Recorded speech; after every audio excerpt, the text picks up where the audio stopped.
I had to come out and change the capacitor this Sunday. Customer had a bad capacitor on the unit, so I popped on the new capacitor.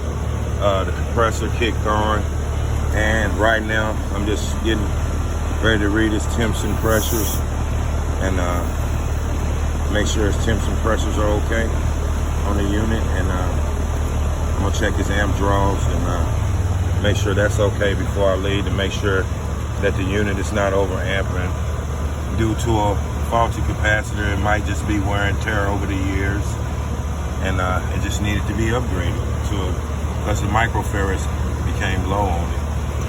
So that's right, I'm right here checking the 14A unit.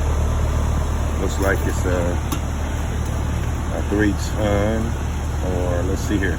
Yeah, it looks like it's a 2-ton unit. 2-ton unit. Good unit. All right, that's the end of this repair.